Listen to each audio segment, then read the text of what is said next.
हमने प्लेटो के political ideas पढ़ लिए हैं।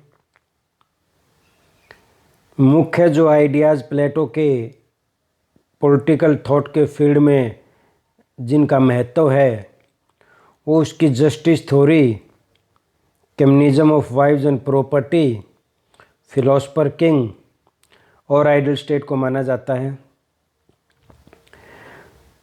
तो जैसा कि हमने देखा था कि प्लेटो ने फिलोसफर किंग की बात की है अपने आइडियल स्टेट के लिए, और फिलोसफर किंग को उसने इतने ज़्यादा राइट्स दिए, इतने ज़्यादा अधिकार दिए कि कुछ विचारक उसको एक फासिस्ट की नज़र से देखते हैं। फासिस्ट एक सिंबल है ऐसी ताकत का जो फासिज्म जो इटली में शुरू हुआ था सेकेंड वर्ल्ड वार से कुछ पहले, जो एक ऐसा शासन जिसमें राज्य को ज़्यादा महत्व दिया जाता है और आम जनता को कोई अधिकार नहीं दिए जाते, या तानाशाही रूप से शासक शासन करता है, एब्सोल्यूट पावर का इस्तेमाल करता है। तो प्लेटो ने भी अपने जो रिपब्लिक में जो आइडियल स्टेट की बात की थी उसमें उसने एक एब्सोल्यूट पावर की बात की है अपने फिलोसफर किंग को, और किसी तरह के कोई बंधन उस पर नहीं लगाता। और जो जस्टिस थ्योरी भी है या आइडियल स्टेट भी है, दोनों में वो व्यक्ति के अधिकारों की कोई भी बात नहीं करता, उनके सिर्फ ड्यूटीज या उनके कर्तव्य उनको याद दिलाता कि उनको ये काम करना चाहिए, इस अनुसार उसको काम करना चाहिए। तो इस आधार पर प्लेटो की एक बहुत आलोचना की जाती है और कहा जाता है कि उसने फांसीवाद को बढ़ावा दिया है।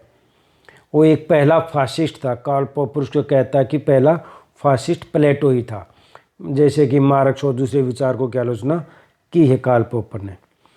तो प्लेटो की जो आलोचना, उसको एक तानाशाही का समर्थक, पायनियर ऑफ टोटलिटेरियनिज्म या फर्स्ट फासिस्ट के रूप में उसकी आलोचना की जाती है। वो क्यों की जाती है? ऐसे कौन से विचार थे जिसकी वजह से उसको फासिस्ट विचारक या फासिस्ट विचारधारा का समर्थक माना जाता है?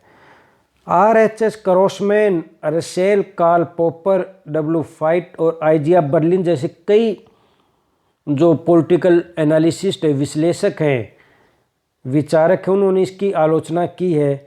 सबसे कड़ी आलोचना कार्ल पॉपर द्वारा इसकी की गई है प्लेटो की। तो किन आधारों पर ये सारे विचारक इसकी आलोचना करते हैं? सबसे पहले तो स्टेट प्रायर टू मैन। अब आदमी पहले है या राज्य पहले है, इस बात से ही फैसला हो जाता है कि किसके हित में काम किया जाना है। बाद के जो विचारक हम देखेंगे, जो कॉन्ट्रेक्चुअलिस्ट जो विचारक थे, समझौतावादी विचार, इसमें हॉब्स, लॉक और रूसो का था, उन्होंने कहा था कि राज्य आदमी ने बनाया, पहले आदमी आया, आदमी ने राज्य को बनाया, तो जिसने बनाया उसी के हित में उसको काम करना चाहिए। तो इसका मतलब राज्य सेवक रहेगा आम आदमी का, यानी कि उसके हित में काम करेगा। लेकिन प्लेटो जैसे विचार को, या बाद में अरिस्टो ने भी कहा था कि राज्य पहले है। ये कहते थे, इन्होंने राज्य को एक नेचुरल इंस्टीट्यूशन माना है, एक प्राकृतिक संस्था जो बनाई नहीं गई, जो अपने आप विकसित हुई है। जैसे समाज, जैसे परिवार विकसित हुआ, ऐसे ही राज्य भी विकसित हुआ है। और इन्होंने ऑर्गेनिक थ्योरी का यूज किया है। ऑर्गेनिक थ्योरी जैसे हमारा शरीर है, इस शरीर एक पूरा शरीर है, होल बॉडी, और उसके अलग अलग पार्ट है। तो इन्होंने राज्य को एक बॉडी के रूप में स्वीकार किया है और बाकी जनता को या बाकी इंस्टीट्यूशन को उसका पार्ट माना है। तो इन्होंने कहा कि बॉडी के बिना हम उसके पार्ट्स की कल्पना नहीं कर सकते, तो राज्य के बिना व्यक्तियों की कल्पना नहीं हो सकती, तो इसलिए राज्य ज़्यादा महत्वपूर्ण है। अब जो विचारधारा आगे भी जब देखेंगे हम, जो आइडियोलॉजी राज्य को महत्वपूर्ण मानती है, क्योंकि राज्य का वास्तव में राज्य की शक्तियों का प्रयोग कौन करता है? सरकार करती है। तो सरकार उसका शक्तियों का पूरा प्रयोग करती है और इस सिद्धांत को मानती है। तो इसका मतलब व्यक्तियों को विरोध का अधिकार नहीं होता, राज्य एब्सोल्यूट पावर का इस्तेमाल करता है। तो एक तो ये कारण है। दूसरा, एब्सोल्यूट पावर, ये इसी से संबंधित है, absolute power to philosopher king. उसने जो दार्शनिक राजा का जो एक थ्योरी दी थी, उसमें उसने कोई ऐसा विचार नहीं दिया कि अगर फिलोसफर किंग कोई गलत करता है तो उस पर कोई प्रतिबंध हो सकता है, जनता उसके खिलाफ विद्रोह कर सकती है या उसके खिलाफ आवाज़ उठा सकती है। ऐसा कोई प्रावधान प्लेटो ने नहीं किया। तीसरा, only few are able to rule. उसने कहा कि शासन करने का योग्यता सिर्फ कुछ लोगों में होती है। जैसे मैंने पहले भी बताया था कि प्लेटो, सुकरात और एरिस्टोटल, ये व्यक्तियों की समानता में इनका विश्वास नहीं था। ये कहते थे कुछ लोग श्रेष्ठ होते हैं, बुद्धिमान होते हैं, तर्कवान होते हैं और उनको ही शासन करने का अधिकार होना चाहिए, सभी व्यक्तियों को मौका नहीं दिया जाना चाहिए। यहाँ भी प्लेटो पर यह आरोप लगता है कि वो खुद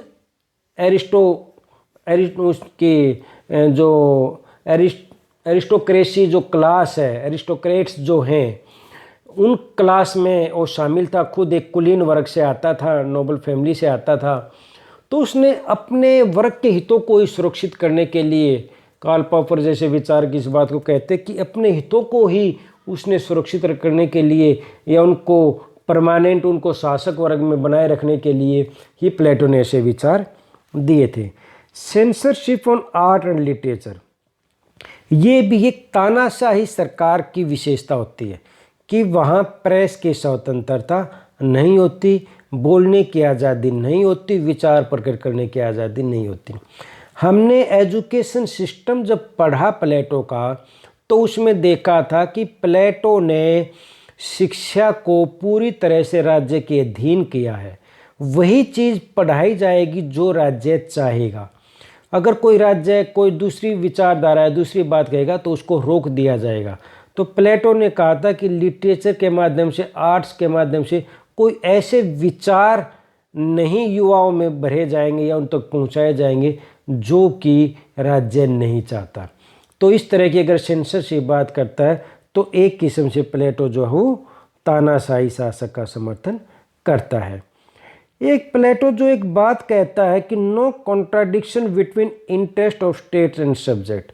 हालांकि जिस आदर्श राज्य की, आदर्श समाज की बात की, अगर एक्चुअल में वही हो जाता है तो हो सकता है कोई क्लेश ना हो, क्योंकि वहाँ तो फिर राजा और जो गार्जियन क्लास थी उनकी अपनी कोई प्रॉपर्टी और कोई फैमिली नहीं है, तो जनता के हित में ही काम करेंगी और कुछ उनके पास चारा नहीं है। लेकिन वास्तव में ऐसा नहीं होता। अगर आज इस विचारधारा को या इस विचार को मान्यता दी जाती है तो इसका मतलब ये है कि स्टेट अपने हर काम को कहेगा कि ये भी जनता के हित में, हमारा हित है वही जनता का हित है, और शासक वर्ग के लोग अपने हित को ही जनता का हित बता के प्रस्तुत करते रहेंगे और इस तरह से जनता का शोषण करते रहेंगे। तो इस तरह का जो विचार होते हैं वो एक किस्म से इस बात को बढ़ावा देते हैं कि जनता को राजा के खिलाफ आवाज़ उठाने की आवश्यकता या ज़रूरत बिल्कुल भी नहीं है, क्योंकि उनमें कोई विरोधी नहीं है। जो करता है स्टेट वो ठीक करता है, जनता के हित में करता है। तो इस विचार की वजह से भी इसको फासिस्ट होने पर आरोप लगता है। Not provide any right to citizen, अपने पूरे सिद्धांतों में उसने कहीं व्यक्ति के अधिकारों की बात नहीं की। उसको लगता है व्यक्ति को अधिकारों की आवश्यकता ही नहीं है, क्योंकि शासक वर्ग एक अलग क्लास है, आम वर्ग उसका काम उत्पादन करना है। सरकार अपने आप ही बगैर अधिकारों के उनको अपने हित में ही काम करती रहेगी, ऐसा उसने आदर्श राज्य की कल्पना की थी। तो जो तानाशाही शासन होते हैं, जो फासिस्ट जो आइडियोलॉजी है या टोटलिटेरियनिज्म जो सिस्टम जहाँ पर होता है, वहाँ पर व्यक्तियों को कोई अधिकार नहीं दिए जाते, और प्लेटो भी अपने आदर्श राज्य में व्यक्तियों को कोई अधिकार नहीं देता। King is not responsible to public opinion, या पब्लिक किसी के प्रति रिस्पॉन्सिबल नहीं होता तानाशाही शासक। यही बात प्लेटो के फिलोसफर किंग पर लागू होती है। वो किसी के प्रति जवाबदेह नहीं है, वो बिल्कुल एब्सोल्यूट पावर का इस्तेमाल करता है।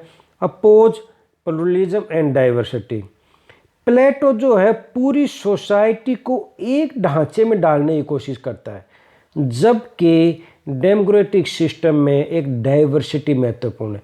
सभी व्यक्ति अपने विचारों के अनुसार, अपने धर्म के अनुसार, अपनी संस्कृति के अनुसार जिस तरह से चाहे रह सकते हैं।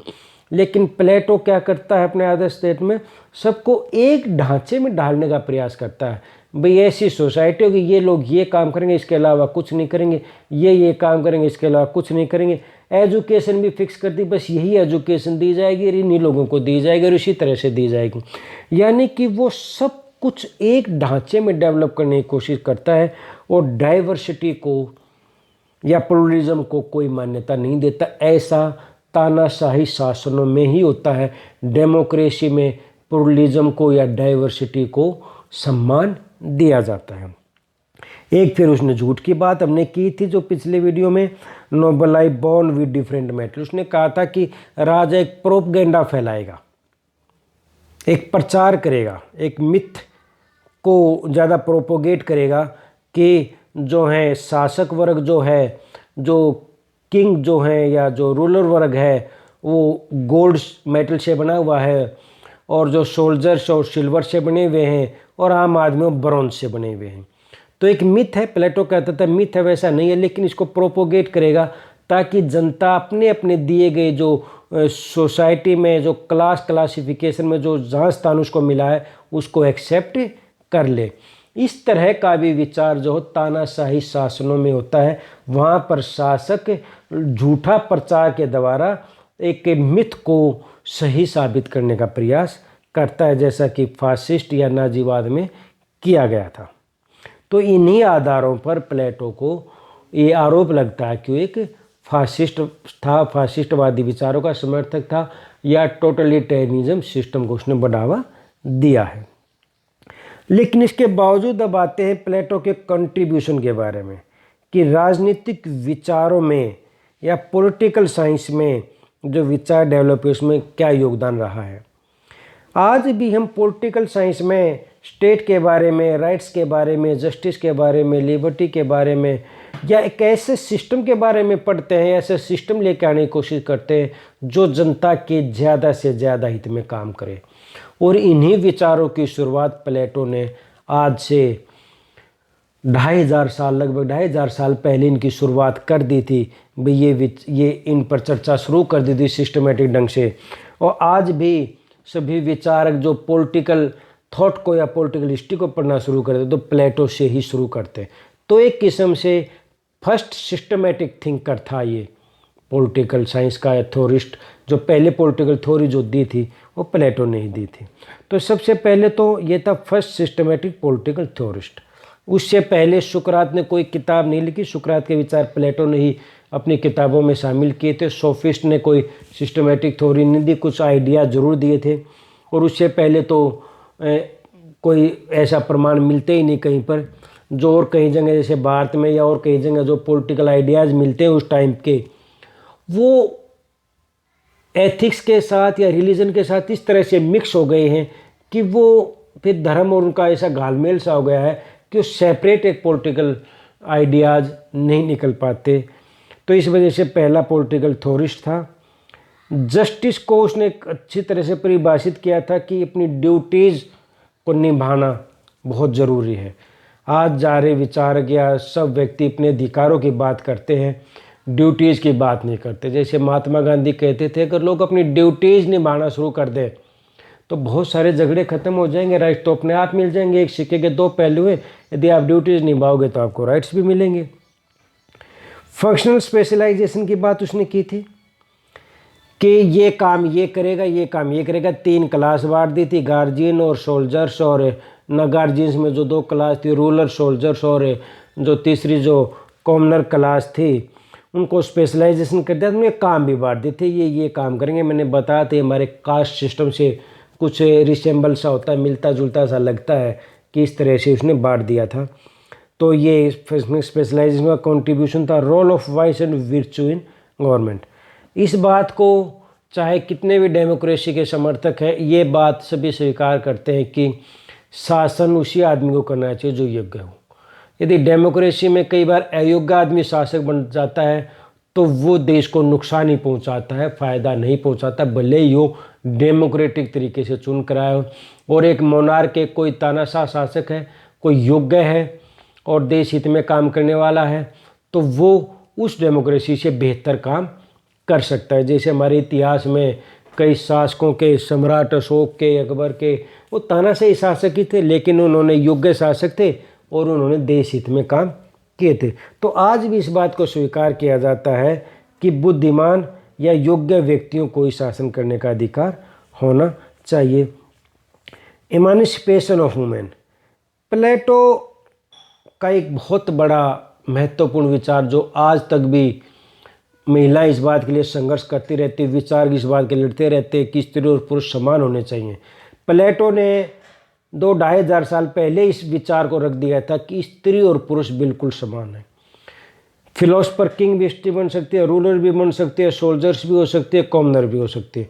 हर वर्ग में उसने आम आदमी में और जो दूसरे जो वर्ग थे क्लास वाइज तो उसने भेद किया था रूलर में उसमें, लेकिन उसने स्त्री और पुरुष में कोई भेद नहीं किया। उनको पूरी समानता की बात की थी, पूरी मुक्ति की बात की थी, हर चीज़ में उनको शामिल किया था। हालांकि बाद में फिर अरिस्टोटल ने भेद किया, उसने महिलाओं को पुरुषों के अधीन रख दिया था, लेकिन प्लेटो ने महिलाओं को पूरा समान अधिकार दिया था। इम्पोर्टेंस टू एजुकेशन, प्लेटो ने बताया था कि किसी भी शासन के लिए एजुकेशन बहुत महत्वपूर्ण है। वो उसके कंट्रोल में होनी चाहिए, उसका करिकुलम उसके द्वारा डिसाइड होना चाहिए और शिक्षित किया जाना चाहिए लोगों को। ये बात आज भी पूरी तरह से मान्य है। आज भी एजुकेशन पर सरकार पूरा कंट्रोल रखती है। क्या पढ़ाया जाएगा, कैसे पढ़ाया जाएगा, सरकार निश्चित करती है। और शिक्षा को, लोगों को शिक्षा देना सरकार का एक महत्वपूर्ण कर्तव्य माना जाता है। तो प्लेटो ने शासन में शिक्षा के महत्व को उजागर किया था, जो आज भी पूरी तरह से एक्सेप्टेबल है। नेशनलिज्म की बात की थी। नेशनलिज्म क्या होता है? देशभक्ति, देश के लिए खुद को न्यौछावर कर देना। तो उसने जो बात की थी कि प्रॉपर्टी और फैमिली, यानी कि जो बहुत ही ज़्यादा प्रिय चीज़ें होती हैं व्यक्ति के लिए, अपना परिवार और संपत्ति, उसने कहा था कि देश हित में शासक वर्ग को, गार्जियन क्लास को उसको छोड़ देना चाहिए, तभी वो देश हित में काम कर जाएंगे। तो एक बहुत बड़ी देशभक्ति की बात की थी, नेशनलिज्म की बात की थी। आज भी सरकार, नेता चाहे खुद करे या ना करे, लेकिन जनता को ज़रूर इस बात के लिए प्रेरित करते रहते कि उनको देश के लिए कुर्बान हो जाना चाहिए या अपना सर्वस्व कुर्बान कर देना चाहिए। तो नेशनलिज्म का आइडियाज़ भी प्लेटो के विचारों में देखने को मिलता है। यूटिलिटेरियनिज्म, जिसको उपभोगितावाद, उपयोगितावाद जिसको कहते हैं, जो बाद में जर्मी बेंथम और जे.एस. मिल के विचारों में हमें देखने को मिलता है। तो उसमें हम देखेंगे कि तो उपयोगितावाद का जो विचार दिया वो आज भी फेमस है, क्योंकि प्लेटो ने कहा था कि जनता का, यानी कि शासक का जो मुख्य काम है, जो फिलोसफर का मुख्य काम है, वो लोगों को ज़्यादा से ज़्यादा सुख देना है, उनके हित में ज़्यादा से ज़्यादा काम करना, उनके हित को प्रमोट करना, ताकि लोग ज़्यादा से ज़्यादा खुश रह सकें।